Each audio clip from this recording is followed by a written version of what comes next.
I'm Mariam DeMello. Welcome back to The Next Big Thing. I'm here with Chetan Sharma. So you can introduce yourself a little. Hi, my name is Chetan Sharma. I'm an actor. I'm into performing arts since 2007 and I live in Mumbai. Yes. Huh. So I wanted to know that how did you understand that you wanted to get into acting? Like what was the first moment where you were like, हाँ acting पसंद है? So इस realization में I think things have got reverse engineered for me because it was never my decision to get into acting. I was good at studies क्योंकि parents ने बोला कि पढ़ाई अच्छे से करो इम्पोर्टेंट है तो फिर I was doing that and एक समर वेकेशन में डैड ने कहा कि I think you should join workshops acting workshops theatrical performances के लिए एंड देयर वाज दिस साहित्य कला परिषद वर्कशॉप जो कि 2007 में हो रही थी it used to happen in Mandi House and they had hired a place and so उससे पहले मैं स्कूल में थिएटर वगैरह कर रहा था जो एक्स्ट्रा करिकुलर एक्टिविटीज होती हैं लेकिन I am not counting them लेकिन that was my in 2007 summer vacations में Sahitya Kala Parishad workshop that was my first proper introduction to stage and theatre so we used to do different activities games हुआ करते थे और it never felt like we were being trained in acting और वो lookout भी नहीं था it was more about getting to know your body well and opening up on stage so it was fun and gradually मुझे तो बहुत late realise हुआ कि ये कोई तो स्ट्रैटेजी चल रही है डैड की क्योंकि उसके बाद में एक और workshop so he used to take me to different directors and उनके साथ बात किए जाती थी और I was doing theatre for a long time then और हाँ इस तरह से and even though I was doing theatre it was never in my mind कि this is what I want to do because I was also studying well so you were focusing more on like studying this was just fun. Yeah, anything for I guess I was doing good even in acting because I've realized कि anything which requires attention or gives you an escape from reality be it maths so I was studying good because that was kind of an escape from things and later on theater so I realized कि I saw it much more like an escape but हाँ फिर अच्छा लगने लगा तो और theatre में मज़ा आ रहा था मतलब आई रियली लाइक द ये जो पावर होता है स्टेज पे that you are not yourself and you are playing somebody else and people are going to believe it मतलब that whatever you show they will just believe that उसमें वो power मैं बहुत एंजॉय करता था एंड ये भी कि एक से ज़्यादा पर्सोना मतलब ये तो मैं थिएटर में ही बोला जाता था और बहुत सारे एक्टर्स ने भी ये लाइन बोली है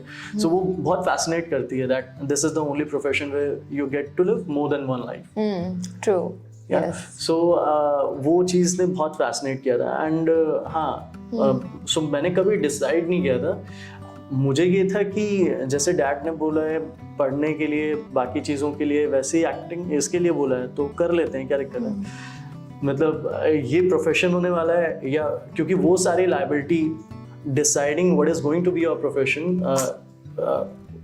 मतलब वो it calls for an accountability if I am going to take that call so eventually या and I have to be accountable for consequences I was never that guy I was never a guy जो कि किसी भी चीज़ की responsibility जल्दी से ले I was very coy and पापा को फॉलो करने वाला मम्मी पापा को वैसा वाला kid I was so मैं बस उस लिए कर रहा था बट हाँ इवेंचुअली मुझे मज़ा आने लगा एंड 2013 में मतलब जब 2-3 फिल्में दिल्ली में रहते हुए कर चुका था मैंने You did the films then also you were not sure if you wanted to continue with this. Wow. I did these for the sake of fun. मतलब डैड ने बोला कि ऑडिशन पे चलना है आज मैंने कहा कि हाँ चलते हैं ना So I think उनका बहुत ज़्यादा fight रहा है, because he was the one who would hunt for auditions and he would take me to those. और वहाँ पे जाके my only job was to perform well. That was the only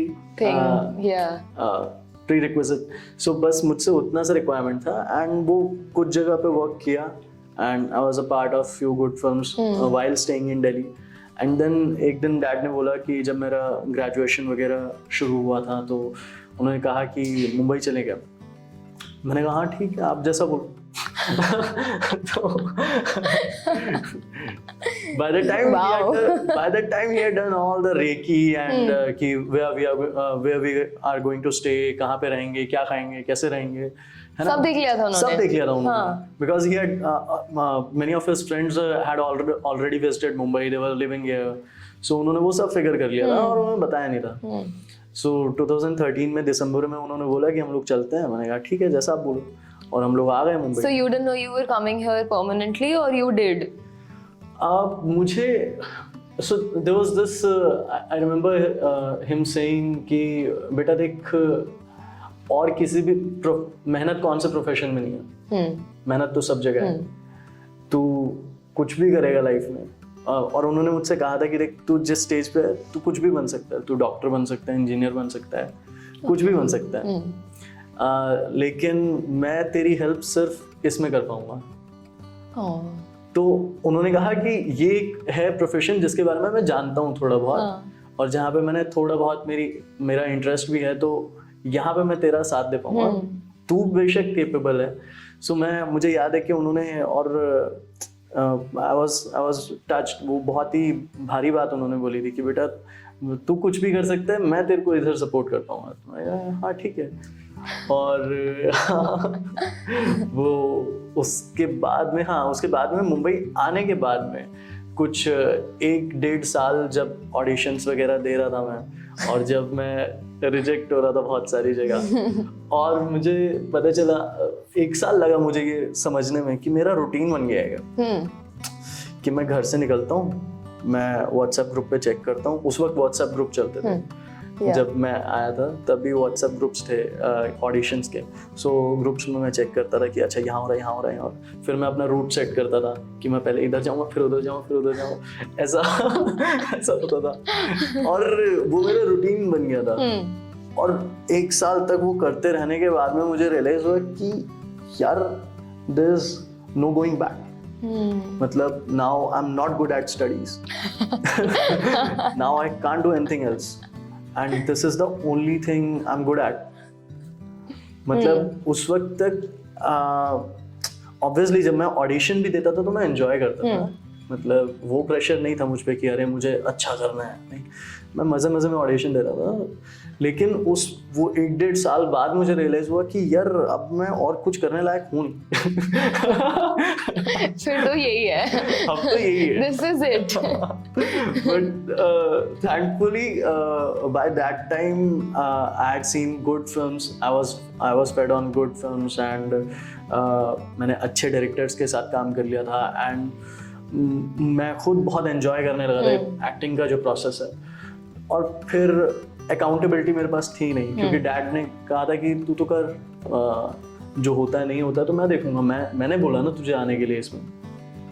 So you were relaxed, like it wasn't a stress कि I have to make something out of myself in like a given particular time. So, नहीं, वैसा कुछ नहीं था. मतलब मेरी पूरी family have been really supportive, and I feel really fortunate कि मतलब I got this family. Otherwise बहुत मुश्किल होता है. हाँ, बहुत ज़्यादा मुश्किल होता है.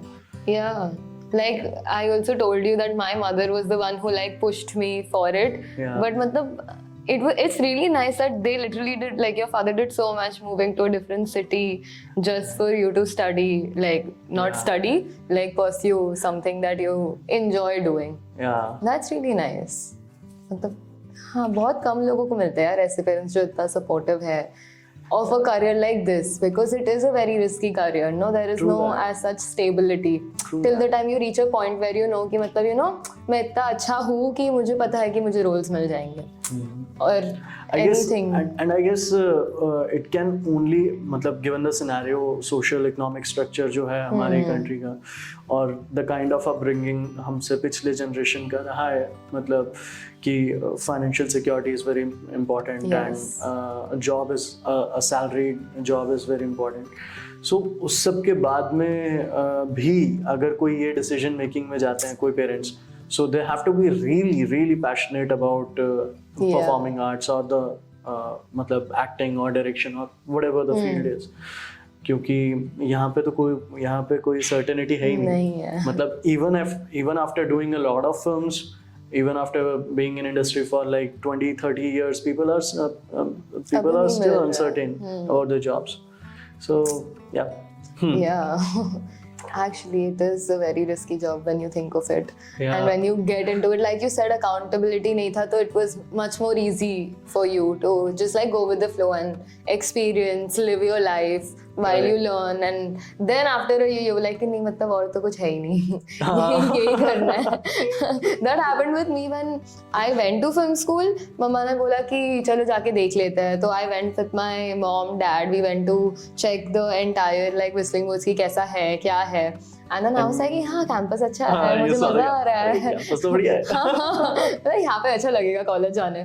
तो फिर I was like, हाँ ठीक है, like I want to do it. I mean, तो देख लेते हैं कि अभी there was this exam, entry exam, whatever, जो first round clear होना चाहिए, then only you'll get the admission. So we saw the date and then my dad was like कि चलो ठीक है, I'll take you. So I'll also come with you. I gave the rounds and everything, and then I got home and then I was like, I don't know if you know, मतलब मैं passionate नहीं थी ना उसके लिए. Like I didn't know that I genuinely wanted to do this or not. I was just like, this is something I'm interested in, so I would want to try it out.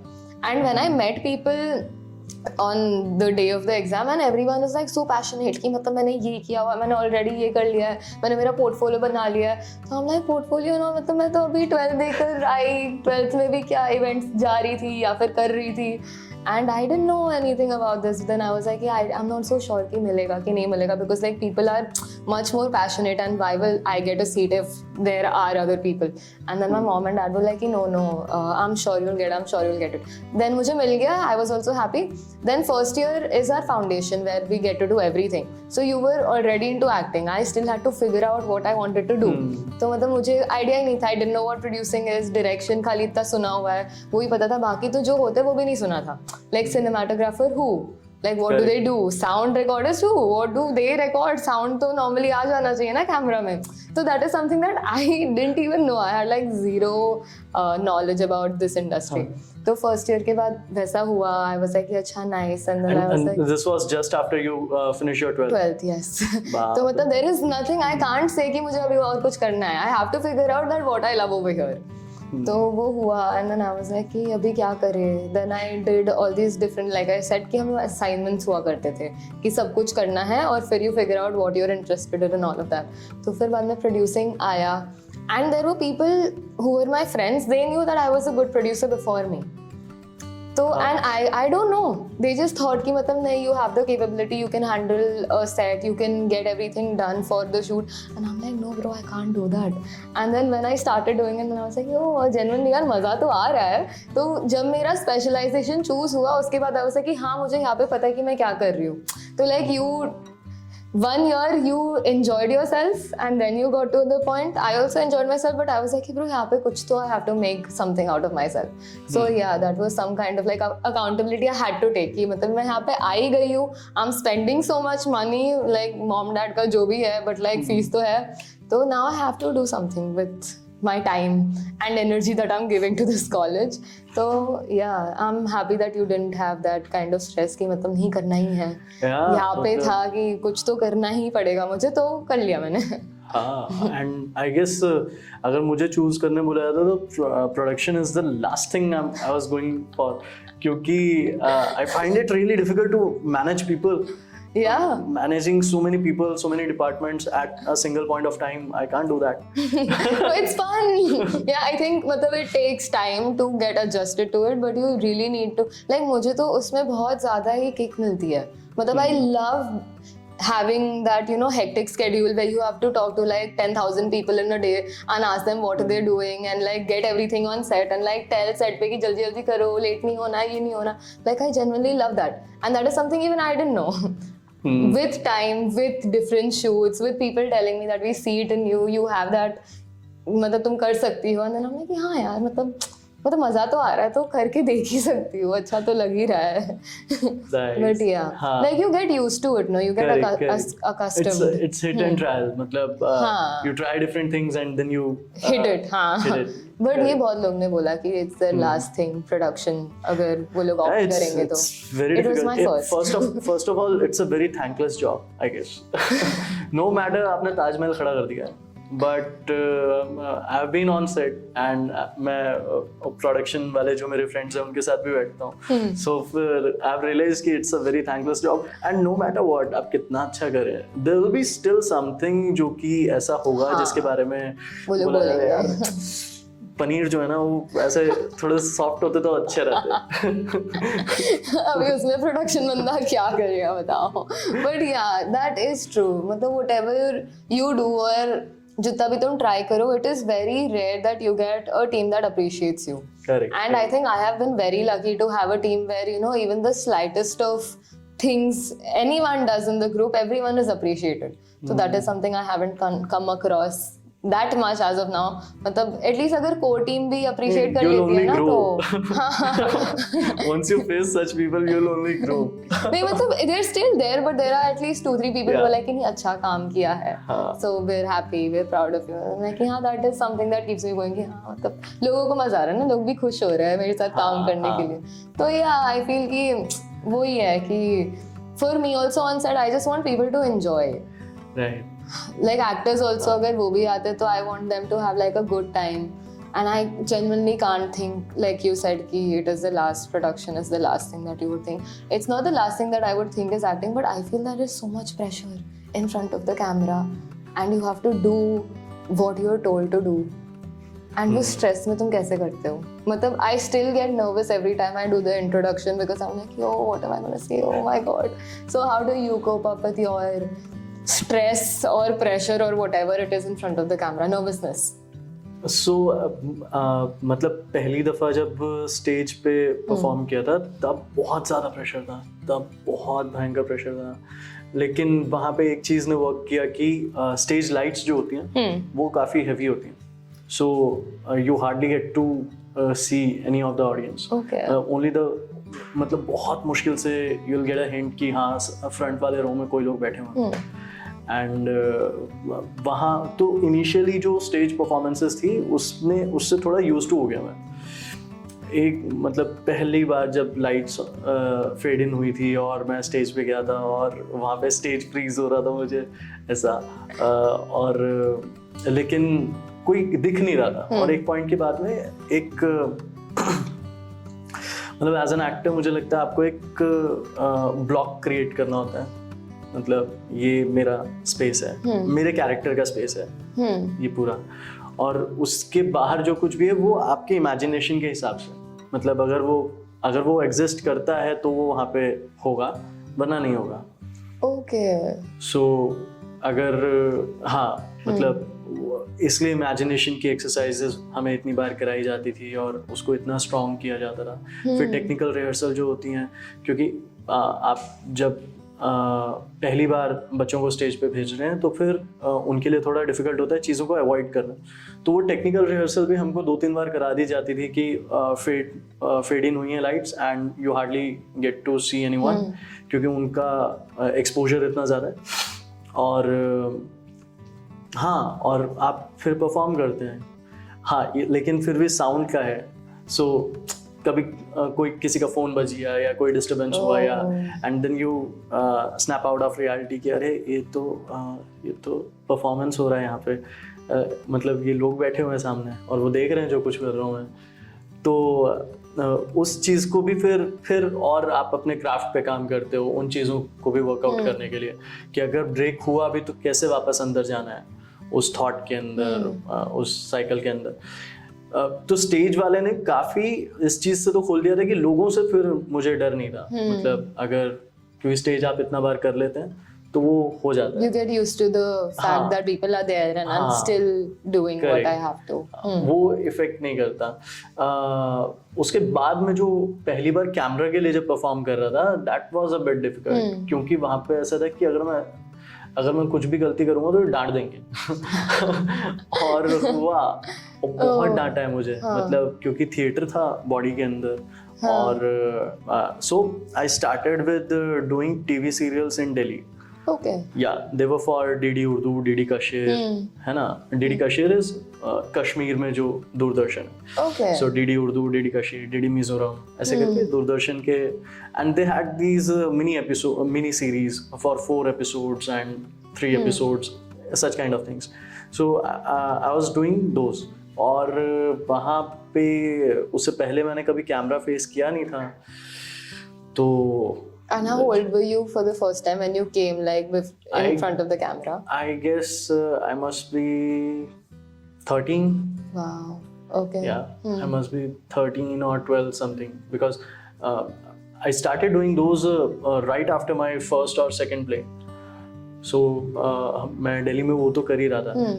और दिल्ली का उस वक्त काफ़ी ऐसा था कि if you are good on stage and if you are performing well, so it's a very close circuit, almost everyone knows everyone, है ना. और जो दूरदर्शन के लिए शो भी डायरेक्ट करने वाले हैं वो भी आ रहे हैं प्ले देखने के लिए, नहीं तो उनके कोई फ्रेंड हैं जो एक्टर हैं जो कि प्ले देखने आए हैं. So almost everyone know each other. And अगर ऐसा कोई अपॉर्चुनिटी क्रिएट हो रहा है दिल्ली में फॉर दूरदर्शन और भारती, डीडी भारती या डीडी उर्दू, और वो डायरेक्टर्स भी मंडी हाउस से आया करते थे, सो उनसे इंट्रोड्यूस कराया जाता था. एंड फिर आप उनके ऑफिस पे जाके स्क्रिप्ट पढ़ के ऑडिशन देते थे, टेस्ट देते थे उनको. सो वो सब होता था. सो आई गेस मेरे लिए वो चीज़ बहुत सही रही कि जिन जगह मैंने प्लेस किए मंडी हाउस में, वहाँ पे वो सारे डायरेक्टर्स थे. और वो आया करते थे, हमारे शोज़ देखा करते थे. और उन्होंने फिर टेस्ट वगैरह हुआ, और फिर मैं सेट पे पहुंचा. और मैं पहली बार जब कैमरा फेस कर रहा था तो उन्होंने मुझे डायलॉग्स नहीं दिए थे, मुझे बस खड़ा होना था. तो मैं बस खड़ा था साइड में, और उन्होंने बस.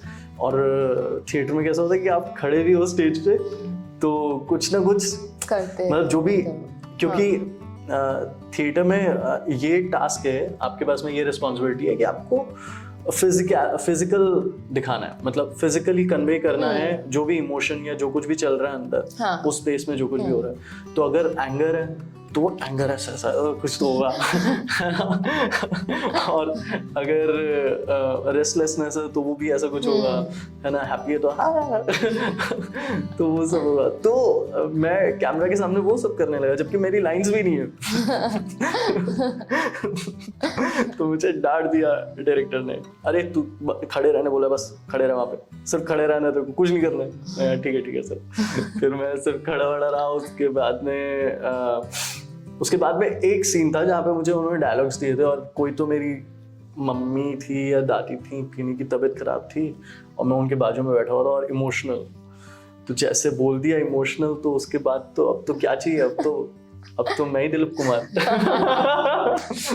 तो मैंने पूरा ऐसा फैल के एक्टिंग करी वहाँ पे. तो हमारे जो डायरेक्टर है उन्होंने कहा कि इतना है, बस इतना ही दिख रहा है, तू ये हाथ पैर चलाने की जरूरत है नहीं, और कोशिश कर ये बाहर ना जाए, क्योंकि मैं फ्रेम से ही बाहर चले आ रहा था. सो ये छोटे छोटे जो चीजें थी, इससे मुझे रियलाइज हुआ कि अच्छा ये वाला लेंस है तो फिर इतना फ्रेम है, या फिर इस तरह की ब्लॉकिंग है. Right. You have to learn about the lenses and the technical terms also, no? हाँ. सो एक चीज मैं मतलब ये मैं खुद को कहना चाहूँगा कि, और जो लोग भी अगर एक्टिंग परस्यू कर रहे हैं, कि सेट पे अगर आपको कभी किसी तरह का क्रिटिसिज्म मिल रहा है डायरेक्टर से, सो एक सेंटेंस है कि अगर आप, एक कोट है कि अगर आप एक सेंटेंस में से सारे एडजेक्टिव्स निकाल दें तो आपके पास फैक्ट बचता है. ठीक है. तो अगर वो गाली दे रहा है आपको, या फिर कुछ भी ऐसा बोल रहे हैं कि अरे गधे क्या कर रहे हैं, सो वो सारे एडजेक्टिव्स हटा दो. उसके बाद में जो बचेगा वो सिर्फ फैक्ट बचेगा, जो अल्टीमेटली उनको चाहिए एक अच्छे शॉट के लिए. Oh, nice. सो आपको कुछ भी पर्सनल नहीं लेना चाहिए. सो क्योंकि वहाँ वही आपका स्कूल है, अगर आप किसी फिल्म स्कूल नहीं गए हैं तो Yeah. और फिल्म स्कूल में भी गाली पड़ती है जो लोग गए हैं उनको पता है ना। सो हाँ, मतलब जो भी आपका वर्क प्लेस है वहाँ पे आप अगर सीखने के प्रोसेस में है तो उसको फेस कीजिए, उसको पर्सनली मत लीजिए, और वहाँ से अगर आप सुनना जानते हैं तो मिल जाएगा। सो वहाँ मैंने ब्लॉकिंग वगैरह के बारे में सीखा, लाइट के बारे में सीखा कि अच्छा ये मार्क होता है, ऐसा थोड़ा बहुत। दिल्ली में भी इतना प्रो नहीं था वैसे मामला। But for you, you were actually learning while you were on set with actually good directors, a good production house, Right. working for the television, working for films. So that time, that was your process when you were learning. So Right. it was there someone who like, you know, guided you, or was there someone who you looked up to at that particular point when you were learning? Because I just want to know कि for the people who are not going to film school, what is it something that they can keep in mind when they're trying to learn all of this? तो तुमने क्या maybe सोचा था, और were you just like smart enough to understand what they were trying to say? यहाँ पे street smartness भी थोड़ी तो play हो ही जाती है ना, क्योंकि बैठ के हाँ। बच्चों की तरह लोग तो नहीं सिखाते हैं। करेक्ट। सो मतलब मेरा अपना जो पर्सोना है, सो आई रियलाइज कि I am not a risk taker. So जब से जो सीन में सबसे सेफेस्ट चीज होगी मैं वो करता हूँ। मतलब ये मैंने स्टार्ट में, मतलब वो शायद उस वक्त की ज़रूरत थी मेरी, because I couldn't afford to be wrong on a set and in a scene. तो मैं कुछ भी एक्सपेरिमेंट करने की गुंजाइश नहीं थी। So I had to be very sure कि अच्छा ये इतना तो करेगा ही, ये इतना तो होगा ही, ये वहां तक जा सकता है क्या, ये गुंजाइश नहीं थी। क्योंकि मतलब most of the directors I was working with, and also very rightly said कि आप जब सेट पे होते हो तो you are seen as a problem solver, not the one who creates a problem. Right. ठीक है। Yeah. So I have to come up with a solution कि सर अच्छा आपके सीन में कैरेक्टर की ये रिक्वायरमेंट है तो मैं ऐसा कर देता हूँ। और फिर you have to listen, you have to really listen कि if that works for him. So और हर डायरेक्टर का थीम अलग होता है। मतलब मैंने मेरे डैड से बहुत ज़्यादा जिद करी थी कि मुझे NSD ज्वाइन करना है, मुझे, क्योंकि I was doing theatre in Delhi and I work with directors from National School of Drama. I work with Bhanu Bharati ji and Rudradeep Chakraborty. So I was really keen on joining National School of Drama, but dad ने मुझे कहा कि देख तू उन artist में से हैं जो करते हुए सीखता है, और तू जितने अलग अलग डायरेक्टर्स के साथ काम करता है तू सीखता ही जाता है। मतलब जब हमारी ये थोड़ी सी बहस जैसी हुई थी NSD को लेके तब तक मैं फिल्म्स कुछ कर चुका था। So it was his realisation about my craft and about my understanding of cinema कि तू डायरेक्टर्स के साथ काम करते हुए सीखता है। एंड आई हैव रियलाइज कि हर डायरेक्टर का they have a different theme for a film, pace अलग होता है, जिस तरह से उनकी स्टोरी रन करती है, उनके कैरेक्टर्स थोड़ा अलग तरह से परफॉर्म करते हैं।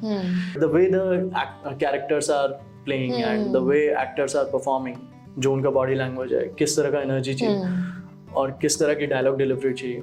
So I guess that varies with different directors.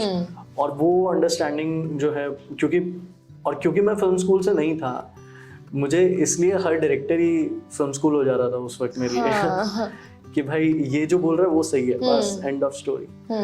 सो मैं उनको सुनता था और देन उसमें किस तरह से मोल्ड होना है। सो बहुत ज़्यादा लर्निंग और अनलर्निंग वाला प्रोसेस था मेरे लिए।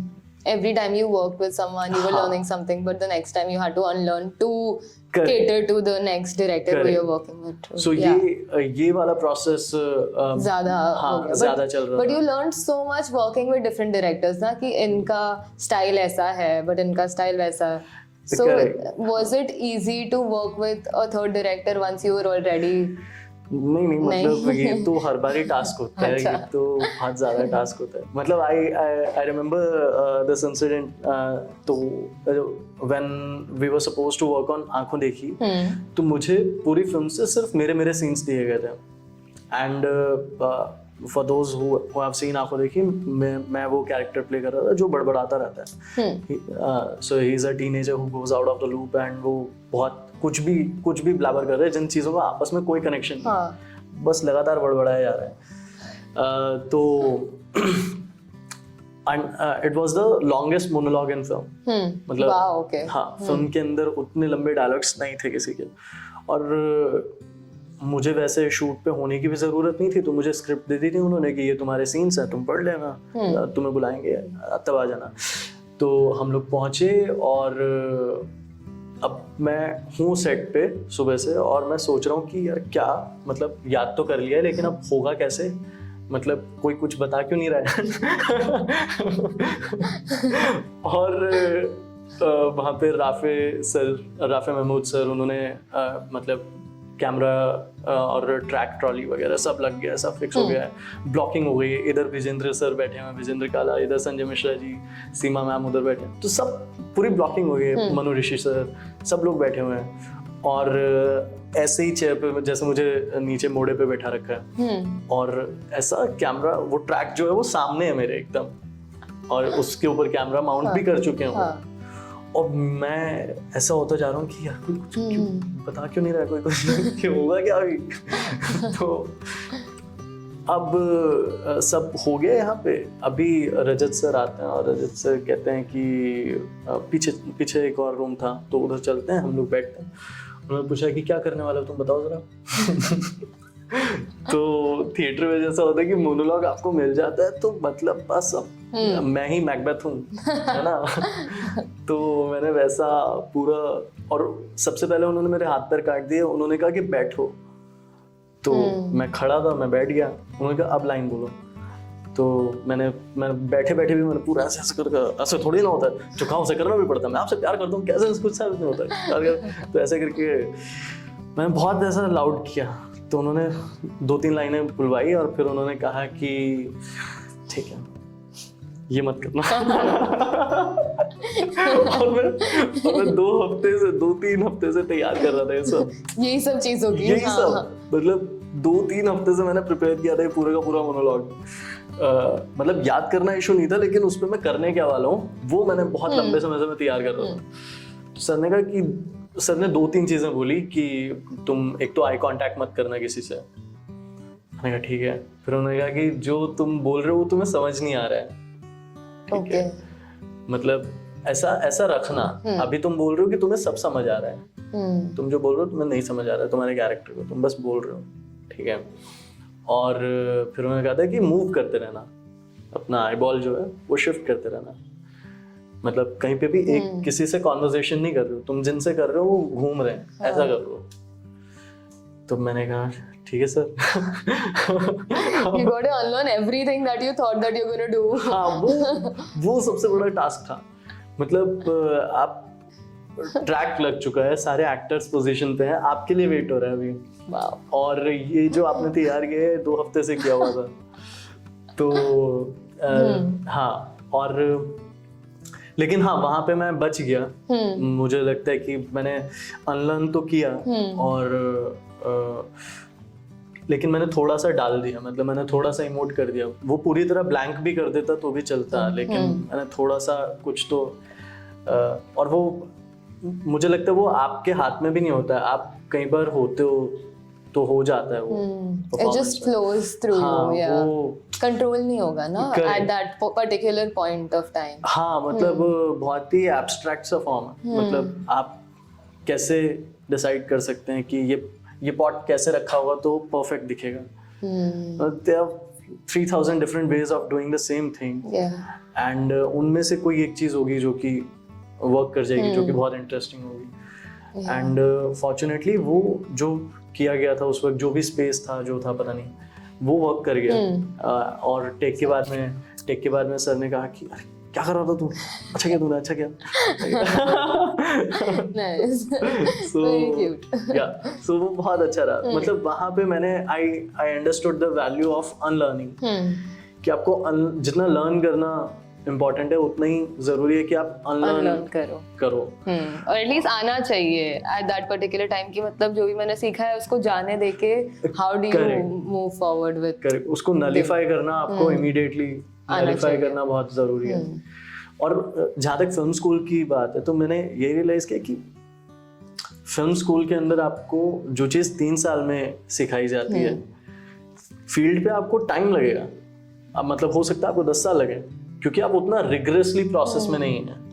सो मैं if you ever get a chance to go to a film school I would suggest go for a film school. अगर आपके पास में वो पॉसिबिलिटी नहीं है तो ठीक है वो कोई एकमात्र तरीका हो ऐसा भी नहीं है। There are other ways also and you can work on those. But अगर आपके पास में if you are privileged enough and if you can go अगर आपके पास में उतना टाइम है एंड रिसोर्सेज हैं सो you should definitely go for a film school because it will I guess it will save your time। मतलब जो आपको परफॉर्म करते हुए आप सीखेंगे अलग अलग डायरेक्टर्स के साथ में वो आप मुझे लगता है फिल्म स्कूल में थोड़ा जल्दी सीखेंगे क्योंकि आप रिगरसली हर दिन सीख रहे हो। ट्रू मतलब यहाँ पे फील्ड पे ऐसा होता है कि अगर मैं किसी फिल्म के सेट पे हूँ so if I am very fortunate अगर मैं प्रोटैगनिस्ट कर रहा हूँ तो मैं 30 डेज के लिए हूँ एक शूट पे जिसमें से भी मेरा कमिटमेंट 20 दिन के लिए कुछ होगा। सो 20 डेज मुझे अपने क्राफ्ट पे काम करने का और कैमरा फेस करने का और ब्लॉकिंग वगैरह मतलब वो उसका मौका मिलता है। और उसके बाद में there is a very good chance that I am doing nothing for next 6 months। So वो मैं उसके इकोनॉमिक एस्पेक्ट पे तो नहीं जा रहा हूँ मैं उसके आर्टिस्टिक एस्पेक्ट पे जा रहा हूँ कि आपका स्किल सेट जो है आपका क्राफ्ट जो है उस पर आपको काम करने के लिए 6 महीने आप नहीं कर पा रहे हैं काम। मतलब हाँ ऑब्वियसली अगर आप सिंसियर हैं तो आप बुक्स पढ़ेंगे पोइट्री करेंगे अपने रियाज अपना चालू रखेंगे लेकिन अगर आप फिल्म स्कूल में होंगे तो आपके वो 6 महीने every day Correct. But I have been I don't know like I've been lucky enough to have worked with like good groups in college and like good actors तो थोड़े एक्टर्स तो हमने भी देखे कॉलेज के टाइम पे भी there like you know this is something I don't eat और you know this is something I want I am like okay bro मतलब हम स्टूडेंट्स हैं हम सब इधर स्टूडेंट्स हैं but okay if you want it you will get it या but it has been a good not even for actors यार for all of the fields जो भी है हमारे उसमें डायरेक्शन हो प्रोड्यूसिंग हो सिनेमाटोग्राफर हो साउंड हो they kind of learn how they are good at a certain thing while they are making mistakes. Okay. So I just feel like you said ki matlab if you get a chance to go to a film school it is good but it is not the only way to get into the field that you want to be in. It's just it gives you a leeway of these 3 years where you understand what you like and how do you make yourself the best at what you're doing. That is something Correct. That I also feel. मतलब when you're in the film school वो time पे नहीं लगेगा कि कुछ हो रहा है वो टाइम में तो ऐसा लगेगा कि हाँ यार एवरीडे आके यही सेम चीज कर रहा है यही सेम चीज कर रहा है बट जब तुम निकलोगे तभी समझ आता है कि वो हर दिन करने का क्या मतलब होता है उसका। करेक्ट। सो जैसा तुमने बोला था कि you had to figure कि which field मतलब you were working on projects and you were trying different things and वो शायद हफ्ते भर का था मतलब that's for a year. We get a year to figure out कि मतलब ये इतने सारे fields है you're working in that and then you finalize a specialization after a year. Right. So similar thing happened to me जब मैं move कर गया था यहाँ पे और although I had worked in films और मैंने दूरदर्शन वगैरह भी किया था लेकिन I still had not figured कि मुझे किस तरह के प्रोजेक्ट्स या किस तरह के डायरेक्टर्स के साथ काम करना चाहिए because for me those films were like कि हाँ एक प्रोजेक्ट आया वहाँ पे कुछ परफॉर्म करने बोला गया वो परफॉर्म कर दिया बात खत्म हो गई। मतलब ऐसा थोड़ा ना होता है कि मैं तो वही करूँगा ना जो उन्होंने बोला वैसे मैं कहीं और करूँगा तो काफ़ी वैसी वाली अंडरस्टैंडिंग थी। तो once I move to Mumbai उसके बाद में I went for different kinds of audition मतलब टेली शॉपिंग एड्स ठीक है माइथोलॉजिकल सीरियल्स और टीवी शोज रियलिटी शोज और वेब सीरीज तो तब तक नहीं हुआ था शुरू लेकिन हाँ एड्स वगैरह तो मैंने कुछ छोड़ा नहीं था। मतलब मुंबई में कोई ऑफिस ऐसा नहीं था जो you haven't been to yeah हाँ मतलब even the fraudsters I have seen them all. तो जो सबसे फ्रॉड लोग थे उनके पास भी आई हैव बीन. लेकिन और मैं वहाँ पे जाता था, मैं टेस्ट देता था. एक दिन तो एक ने बोल दिया, अरे थिएटर नहीं किया क्या तुमने? तो मुझे ऐसा क्राइसिस हो गया कि अरे यार तो सही में कुछ आता है कि नहीं. लेकिन फिर उसके बाद मैं फिल्म्स में हो गया फाइनल में. मतलब कुछ फिल्म थी जो वर्कआउट कर गई. तो मुझे धीरे धीरे ये रियलाइज हुआ कि the kind of project where you get selected are the kind of will tell you the skill set you have. Yeah. मतलब जिस तरह के प्रोजेक्ट्स में you're getting selected, वो तो that will tell you your skill set. So उस तरह के films और मतलब whatever you are opting for, be it serial, be it reality show या कुछ भी किसी भी तरह के content creation में भी अगर आप हैं, utmost important जो है मुझे लगता है वो यही समझना है कि आपका अपना स्किल सेट क्या है.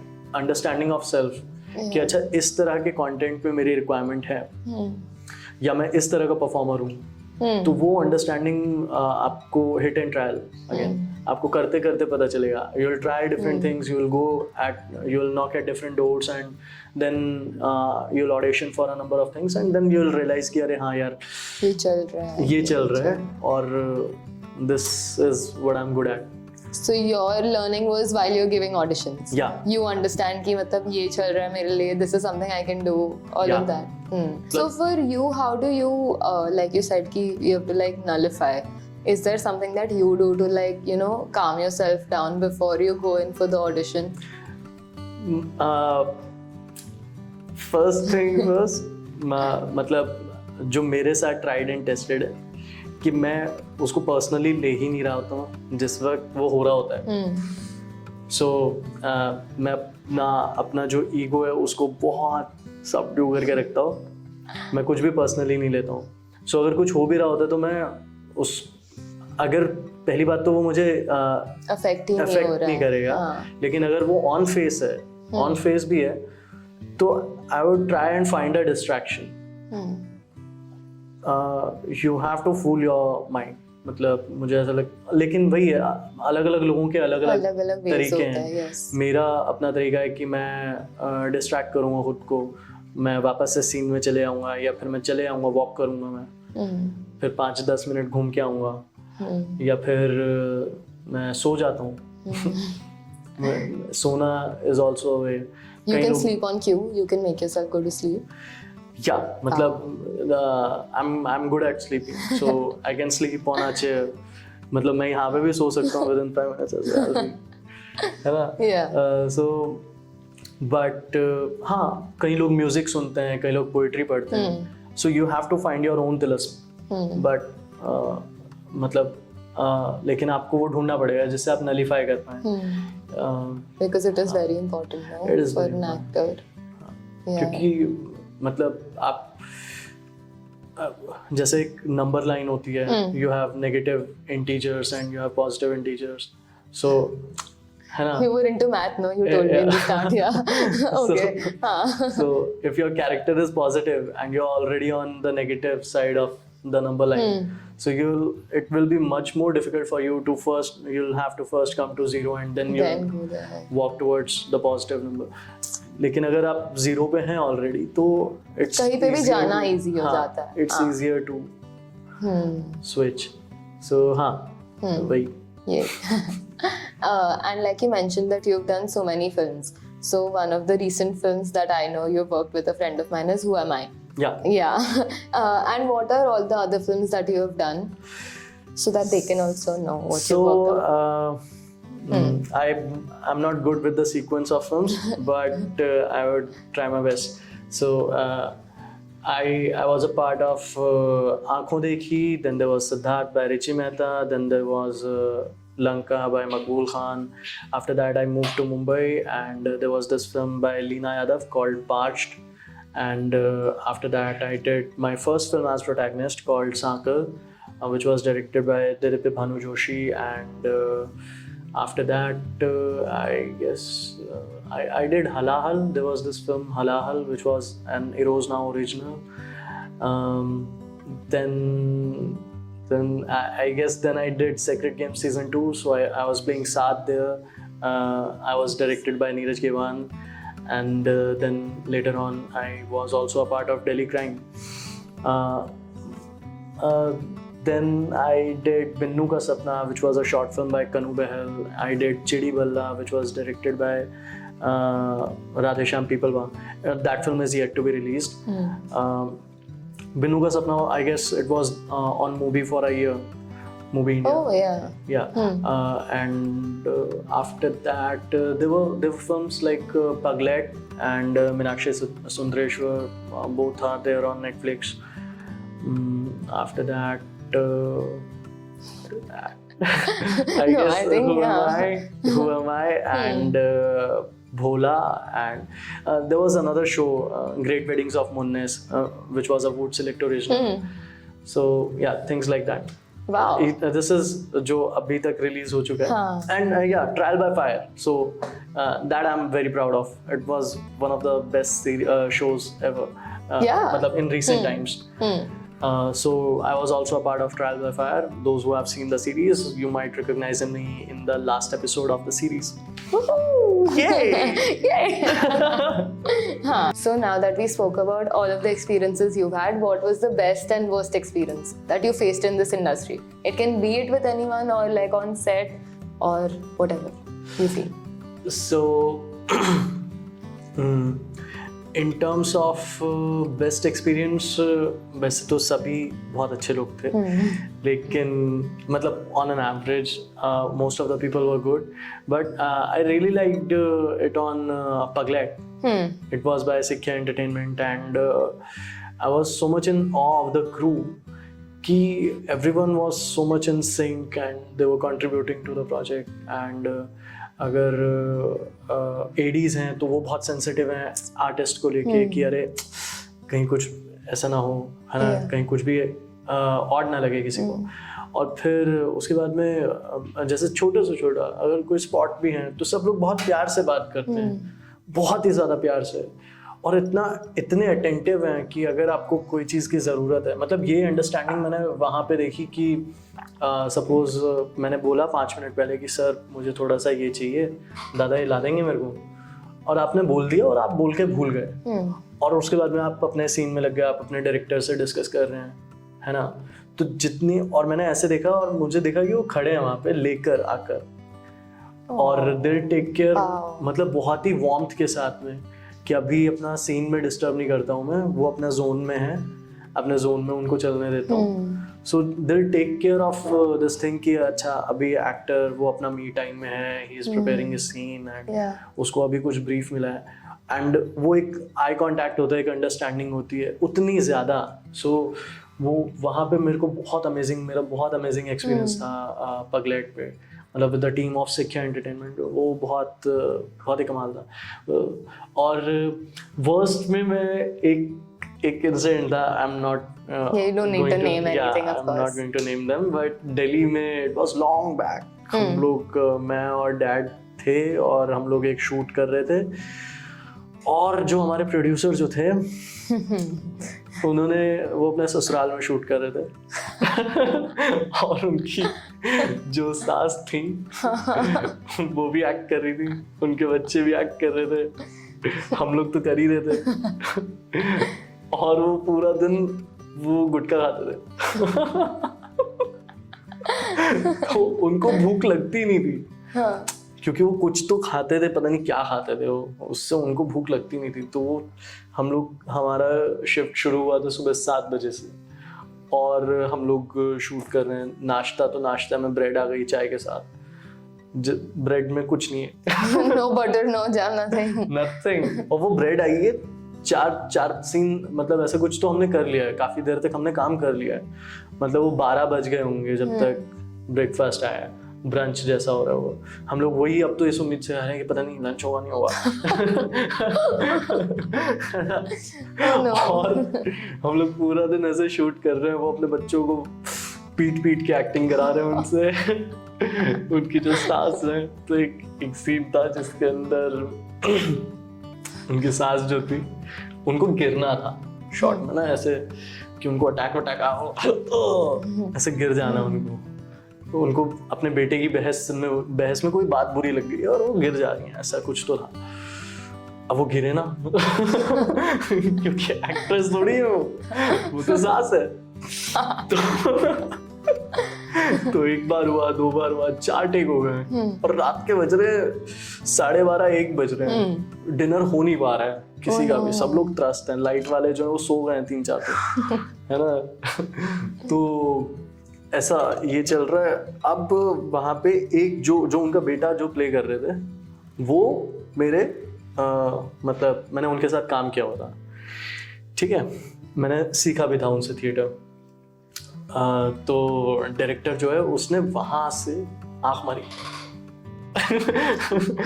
उन्होंने उसको मतलब मेरे जो सर थे उनको आंख मारी की और फिर होएगा अभी पक्का, अभी हम करेंगे शॉट के फाइनल या आखिरी टेक है, हाँ, ऐसे करके उन्होंने किया। तो सर जो थे, सर भी तेज थे, जो एक्टर थे जो बेटा प्ले कर रहे थे मेरे सर, तो उन्होंने शॉट के अंदर ऐसे कहा, माँ ऐसे कैसे करते हो तुम, और ऐसे करके उन्होंने अड़ंगी दे दी नीचे से।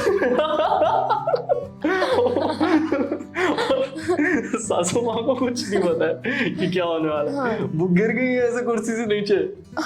डायरेक्टर की जो सास है वो गिर गई है कुर्सी से नीचे, और गिरने के बाद में उनको मेरे सर जो है वो बोल रहे कान में, हिलना मत, शॉट चल रहा है, हिलना मत, मर गए।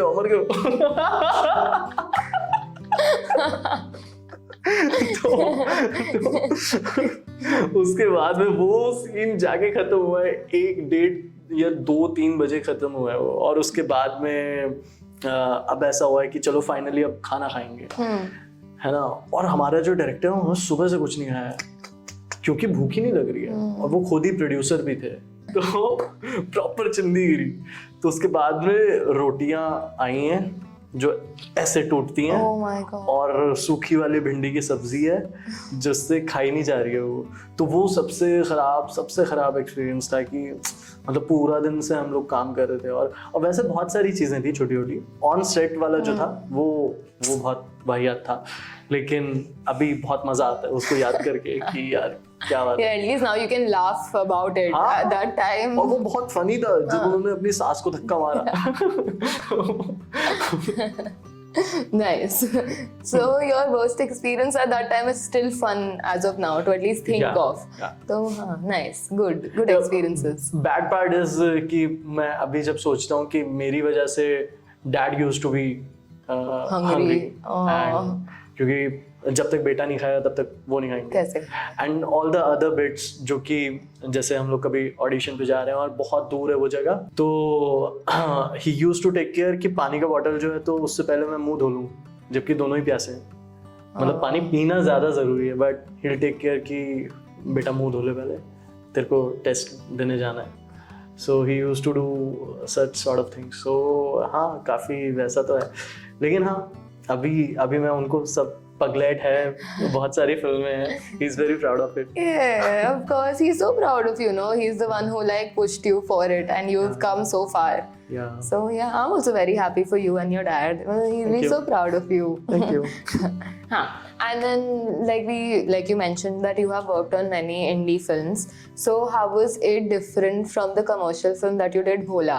So what was your experience in a commercial setting, and how was your experience in a more indie setting? मेरे को ऐसा लगता है कि indie is more passionate people also working, no, मतलब बजट कम है बट बनाना है। तो हाँ, दैट तो is there to some extent. हाँ, क्योंकि ऐसा कई दफा होता है कि आपके पास में रिसोर्सेज जब होते हैं तो आप ज्यादा कंफर्टेबल हो जाते हैं और फिर आप खुद काउंटर प्रोडक्टिव होने लगते हैं। लेकिन अदर वे राउंड भी है स्टोरी, कि कई दफा आपके पास में रिसोर्सेज नहीं होते हैं तो आप टेक्निकली भी साउंड नहीं हो पा रहे। So we have to find a middle ground जहाँ पे एटलीस्ट इतने रिसोर्सेज हों दैट आपका क्रू जो है वो थोड़ा रिलैक्स कर पा रहा है, दे आर फंक्शनल, मतलब वो ऐसे स्टेट में है कि वो फंक्शनल रहे, and also creative, not only functional, they have to be creative too. So वो एक एटलीस्ट उतना एक स्पेस हमको ढूंढना ही चाहिए। I'll talk about Who Am I. So my recent film which got released, and वो मिडिल ग्राउंड जो था वो बहुत अच्छे से मतलब बहुत एफिशिएंटली उसको मैनेज किया गया कि सब लोग जो हैं वो क्रिएटिवली इन्वॉल्व हैं, अपना कंट्रीब्यूट कर रहे हैं, सेम टाइम पे पैशनेट हैं, और प्रोडक्शन भी हमें वो सब चीज़ें प्रोवाइड कर रहे हैं कि भले वो इंडिपेंडेंट प्रोजेक्ट है लेकिन आपके कंफर्ट में कोई कमी ना हो। अगर आपको सीन्स डिस्कस करने हैं तो फिर उसके लिए आपके पास में टाइम है, बहुत ज़्यादा हेक्टिक नहीं है। सो वो एक स्पेस है, लेकिन आपको ये भी मतलब जो आर्टिस्ट इंडिपेंडेंट फिल्म्स करने जा रहे हैं उनको ये भी ध्यान रखना चाहिए कि भाई कॉम्पैक्ट होती है टीम, और जो डिवीजन ऑफ लेबर है वो बहुत एफिशिएंट, बहुत ज़्यादा स्पेसिफिक नहीं होता है कि भाई तू डायरेक्शन का है तो आर्ट का काम में हाथ नहीं लगाएगा, और तू कॉस्ट्यूम से तू मेकअप के बारे में बिल्कुल तेरे को पता नहीं होना चाहिए कुछ। ऐसा नहीं होता है मतलब इंडिपेंडेंट प्रोजेक्ट्स में। सो एज एन एक्टर हमारी रिस्पॉन्सिबिलिटी भी है कि हम जितना वहाँ पे एट ईज कर सकें चीज़ें, क्योंकि बहुत सारी चीज़ों का तो ऑलमोस्ट हर कोई हर कुछ कर रहा है ना। Director is also taking care of art and costumes and everything and script and shorts, and same goes with makeup and costume. मतलब वो भी एक से ज़्यादा एडीज जो हैं वो कंटिन्यूटी भी ध्यान रख रहे हैं, एक्टर का को खाना पहुंच रहा है क्या टाइम पे ये भी ध्यान रख रहे हैं, बहुत सारी चीज़ें ध्यान रख रहे हैं। सो हमारी भी एज एन एक्टर हमारी भी रिस्पॉन्सिबिलिटी है कि हम भी सेंसिटिव रहें, कंसिडरेट रहें उस चीज़ को लेकर, और हम देखें कि हम क्या कंट्रीब्यूट कर सकते हैं apart from our skill set, apart from जो हम सीन में करने वाले हैं। अगर कभी आप अपना कॉस्ट्यूम खुद कैरी कर सकते हो तो प्लीज़ करिए। अपना मेकअप खुद कर सकते हैं, बहुत अच्छा, ठीक है। अपनी कंटिन्यूटी अगर आप याद रख सकते हैं और भी अच्छा। सो आप जितना चीज़ें, और आप ये मत सोचिए कि आप प्रोड्यूसर के लिए कर रहे हैं या ये आप अपने डायरेक्टर के लिए कर रहे हैं, आप ये फिल्म के लिए कर रहे हैं। फिल्म में जितनी कम से कम गलतियां होंगी आपकी फिल्म उतनी अच्छी दिखेगी। So because in the end it's you guys on the screen, right? So I guess ये इंडिपेंडेंट फिल्म्स के साथ में, और ऑब्वियसली वहाँ पे बहुत मज़ा आता है। मतलब आई कैन रिकॉल कि मैं, ऋषिका और शिरीष हम लोग पूरा शूट ख़त्म करके आते थे और हम लोग थके होते थे, बावजूद उसके हमारे पास में इतनी एनर्जी होती थी, and we were very happy about it कि हम लोग रूम पे बैठ के अगले दिन हम जो सीन शूट करने वाले हैं हम वो रिहर्स करते थे, हम डिस्कस करते थे। So we used to stay awake for another 2 hours just to work on the scene and have गपशप एंड पूरे दिन का समझने में कि आज यार ये चीज़ पे थोड़ा वर्क करते ना, इसको थोड़ा ऐसे करते ना। सो वहाँ पे एफर्ट नहीं करना पड़ता आपको, वो बहुत ही नेचुरली हो रहा होता है इंडिपेंडेंट फिल्म्स। कमर्शियल जो फिल्म्स हैं वहाँ पे आपको वो सारे रिसोर्सेज प्रोवाइड किए जाते हैं, आपको वो सारा कंफर्ट दिया जाता है इसलिए, और आपसे सिर्फ एक चीज़ एक्सपेक्ट की जाती है कि आप जो सीन में रिक्वायर्ड है, अगर वो फनी है तो फन आप कंट्रीब्यूट करेंगे, अगर वो सैड है तो सैड आप कंट्रीब्यूट करेंगे। वहाँ पे कोई वो नहीं है, वहाँ पे कोई लीनियंसी नहीं है। मतलब हो सकता है आप अगर कुछ गलत करते हैं तो वो आपका काम इफेक्ट करेगा और आपकी फिल्मोग्राफी इफेक्ट करेगा इवेंचुअली। सो वहाँ पे आपको इतनी सारी चीज़ें इसलिए प्रोवाइड की जाती हैं वहाँ पे, ताकि क्योंकि there are lot of many things at stake. हो सकता है वो 100 करोड़ फिल्म है, वहाँ पे इसकी गुंजाइश नहीं है कि आप बेशक आप अपनी तरफ से कोशिश करें कि आप कंसिडरेट रहें, आप हर चीज़ का ख्याल रखें, आप वो रख पा रहे हैं तो ठीक है, लेकिन उसके चलते आपका परफॉर्मेंस हैम्पर नहीं होना चाहिए। सो क्योंकि stakes are high with big banner and big names and everything, और बहुत सारे लोगों का लाइवलीहुड वहाँ पे इन्वॉल्व होता है। इंडिपेंडेंट फिल्म्स में हम कॉम्पैक्ट टीम होती है, छोटा मतलब मॉनेटरी स्टेक भी जो होता है वो छोटा ही होता है, इतना ज़्यादा नहीं होता है। तो हाँ, मुझे लगता है दोनों के अपने प्रोज एंड कॉन्स हैं, बट इट्स ऑलवेज गुड कि आप दोनों का स्पेस अंडरस्टैंड करें, और आप लेकिन एक्टर तो हर जगह सेम ही चीज़ करेगा ना। मतलब हाँ, मतलब आप अपने परफॉर्मेंस को ऐसा कैसे कर सकते हो कि यार मुझे यहाँ पे 5 रुपए मिल रहे हैं तो मैं 5 रुपए जितने एक्टिंग कर देता हूँ। और मुझे यहाँ पे 15 मिल रहे हैं तो यार यहाँ पे तो ज़्यादा करनी पड़ेगी। ऐसा नहीं हो सकता है। मतलब एज एन एक्टर तो आप सेम ही चीज़ करोगे हर जगह। बस बाकी चीज़ों का मुझे लगता है कि थोड़ा फर्क होता है। That's it. Yeah. How was your experience though working with Ajay Devgan? या सो वो बहुत ज़्यादा अमेजिंग था। मैं बहुत ऑ में हूँ। एक तो first of all we have grown up watching his films and he has a great screen presence. हमने हूटिंग की है बचपन में, ये सब किया है उनके एक्शन सीन्स देख के। एंड मेरे दिमाग में हमेशा से वो वाली सुपरस्टार वाली इमेज थी। और फिर मैं सेट पे उनसे मिला और ऑब्वियसली मैं ऑ में तो था उनके, लेकिन मैं उससे भी ऊपर एक चीज़ होती है। मतलब आप सुपरस्टार को आप एडमायर कर सकते हो, आप ऑ में होते हो उसके, वो सब चीज़, लेकिन उसको भी सरपास करने वाली एक चीज़ होती है कि आप जब जेन्युइनली रिस्पेक्ट करते हो किसी को। And I have huge respect for Ajay sir because क्योंकि हमको ऐसा लगता है, बहुत सारे लोगों को ऐसा लगता होगा कि यार वो इतने बड़े हैं, उनको तो कम मेहनत करनी पड़ती होगी या फिर ये वो, but he is very very aware about his contribution. मतलब वो उनकी फिल्म है, he will be involved in scene and everything. मतलब जो कोई भी इंडिपेंडेंट फिल्म मेकर कितनी मेहनत करता है एक फिल्म के ऊपर, वो सीन आके डिस्कस करेगा, सुबह से शाम तक खड़े रहेगा वहाँ पे, वो अपने एक्टर्स से बात करेगा, सीन डिज़ाइन करेगा, अपने डीओपी से पूछेगा क्या चीज़ें चाहिए आपको क्या रिक्वायरमेंट है। अजय सर वो सारी चीज़ों का ध्यान रखते हैं इररिस्पेक्टिव ऑफ द फैक्ट कि वो सुपरस्टार है। मतलब वो इतने ही इज सो ह्यूज।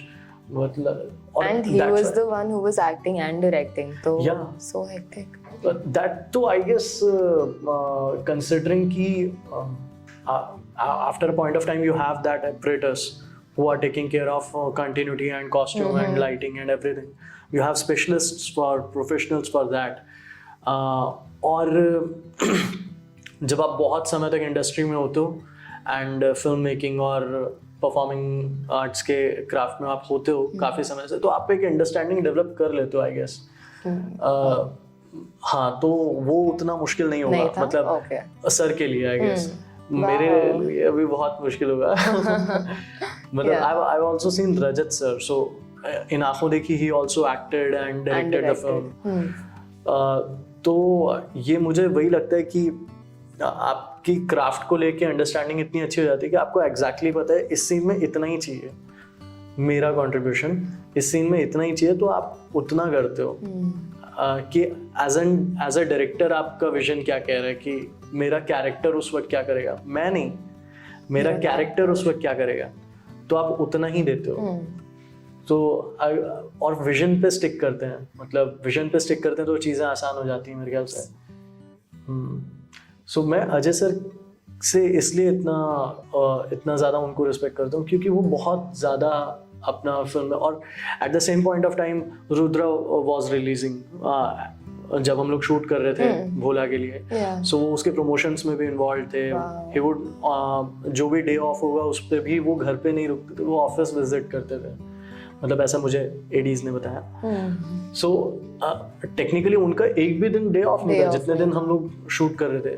हम लोगों को फिर भी मिल रहा था डे ऑफ, बट उनको तो हाँ। So that's quite amazing. मतलब इस तरह से उसको देखा जाएगा कि जितना इंडिपेंडेंट फिल्म मेकर्स अपने फिल्म के लिए पैशनेट होते हैं और इसलिए वो मेहनत कर पाते हैं, इसीलिए उसी तरह से अजय सर भी बहुत अपने काम को लेकर बहुत पैशनेट है। Wow, that's really nice, good to no.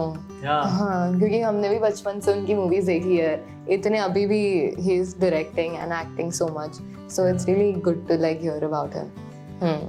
And I wanted to know, is there any upcoming project or stuff you want to talk about? You can let them know, and when it comes out, we can put the link in the description. Yeah, great. So there's this very interesting film. It went to Busan International Film Festival and also won an award there. It's called The Rapist, and it was directed by Aparna Sen. There's Konkana Sen Sharma and Arjun Rampal in film. Wow. Then there is Varun Grover's directorial debut. You'll find me there too. That's a short film. It's called The Kiss. नहीं, Kiss. हाँ, and there's Swanand Kirkire, Adarsh Gaurav, and Subrajyoti Bharat, and Ashwat Bhatt sir, and yeah, so they are the other actors in film. उसके अलावा there's this film 2020 Delhi where I'm playing the protagonist, and hopefully it will get released by the end of this year. And there's another one, I'm not authorized as of now to talk about it. Okay. So whenever it comes out, you do let me know. We'll put it in the links below so that they can also view it. Okay? Great. And For sure. the last thing, that if you want to say something to the people who are watching you to like motivate them or anything, you can. Just a few words. एक शेर है. Okay. So I don't know जो audience है हमारी वो शेर उर्दू वगैरह हाँ, मतलब so एक शेर है ऐसा कि कहते हैं कि